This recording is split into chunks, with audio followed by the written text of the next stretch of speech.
Om Swastiastu. Baik, mohon izin Bapak dosen dan teman-teman semuanya. Pada kesempatan kali ini saya akan mempresentasikan tugas yang telah saya buat. Sebelum itu, izinkan saya memperkenalkan diri terlebih dahulu. Perkenalkan, saya Niputu Rahnandini dengan NIM 2025 621 21042. Jadi pada presentasi kali ini saya akan menjelaskan tentang narasi, denah, potongan, diagram sirkulasi, diagram emosional, perspektif, serta maket yang telah saya buat. Jadi yang pertama ada narasi. Jadi pada narasi saya menjelaskan tentang tema besar kelompok saya dan tema kecil yang saya ambil dari tema besar. Jadi tema besarnya yaitu shelter themes. Shelter themes itu merupakan tema dalam arsitektur yang menekankan fungsi ruang sebagai tempat berlindung yang memberikan rasa aman, teduh, nyaman bagi penggunanya. Jadi tema ini dapat diwujudkan melalui beberapa elemen, yaitu yang pertama kanopi, atap, dinding, vegetasi, serta ruang semi terbuka yang memberi pelindungan dari panas, hujan, serta gangguan dari lingkungan luar. Jadi selanjutnya ada kanopi.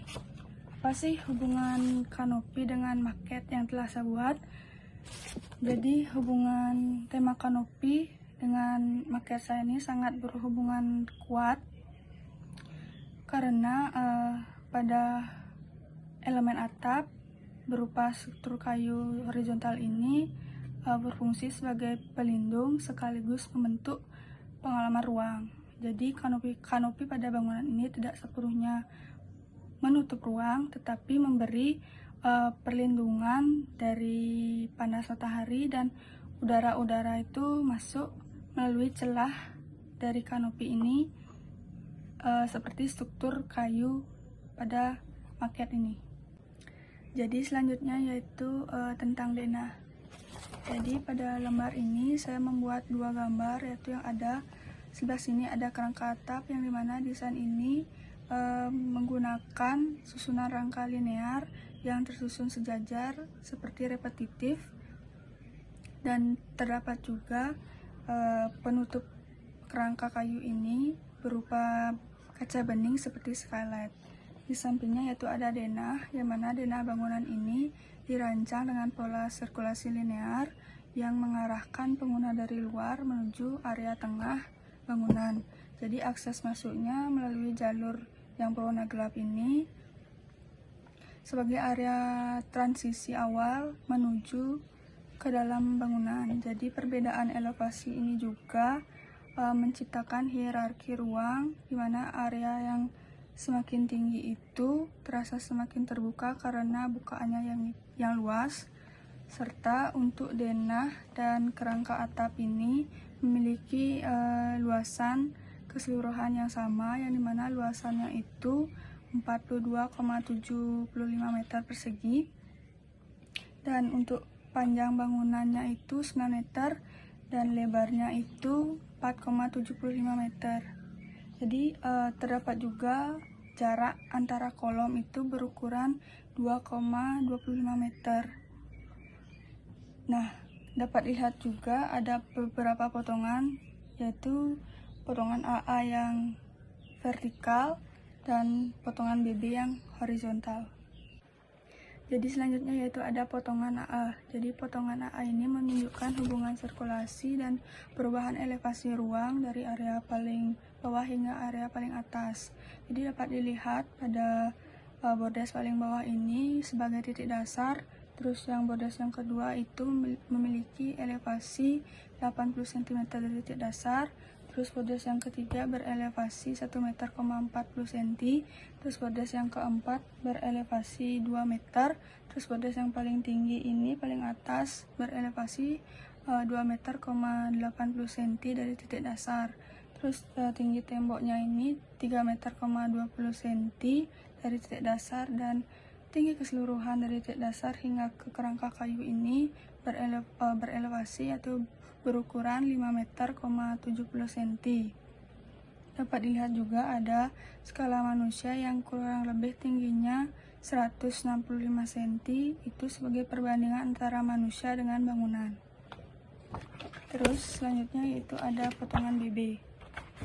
Potongan BB ini memperlihatkan lebar ruang dan hubungan antara area sirkulasi, vegetasi, dan struktur kanopi, yang dimana yang saya bilang tadi itu lebarnya 4,75 meter dan ketinggian bordes itu juga sama, dan tinggi keseluruhan bangunan dari titik dasar itu 5,75 meter.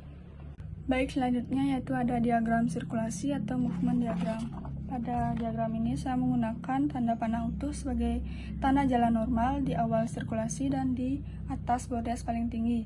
Terus tanda panah putus-putus sebagai tanda jalan pelan saat naik tangga, dan bulat oris ini sebagai tanda berhenti sejenak. Awal sirkulasi itu berada di luar bangunan karena areanya lebih lebar, makanya ritme pengguna itu biasa. Dan di titik ini juga kesannya itu penasaran karena area ini adalah area pengarah visual dan rasa penasaran muncul untuk menjelajahi bangunan ini. Terus saat bordes paling bawah ini kesannya itu terbuka dan penasaran juga karena langkah pertama otomatis pengguna ingin naik untuk menjelajahi bangunan ini lebih dalam. Terus sirkulasi menuju ke bordes kedua mulai terasa, di sini sudah mulai terasa teduh karena ritme kanopi dan bayangan kayu mulai terasa, otomatis pengguna sudah mulai merasakan teduh. Terus naik ke bordes ketiga sudah mulai merasakan hening dan fokus karena elemen dinding, kanopi, dan vegetasi sudah mulai membingkai pengguna, otomatis pengguna sudah mulai fokus untuk menikmati dan merasakan suasana di sekitarnya. Terus naik ke bordes keempat, di sini merasakan atau memberi kesan aman dan terlindungi karena semakin naik ruangan semakin terbuka tetapi tetap merasakan aman. Terus bordes terakhir paling tinggi ini merasakan lega karena setelah melewati serangkaian tangga dan bordes dari bawah hingga ke atas. Terus sirkulasi matahari, cahaya matahari, dan udara masuk itu dari celah-celah kanopi. Baik, karena tadi saat saya menjelaskan diagram sirkulasi, secara langsung saya juga sudah menjelaskan tentang emotional mapping.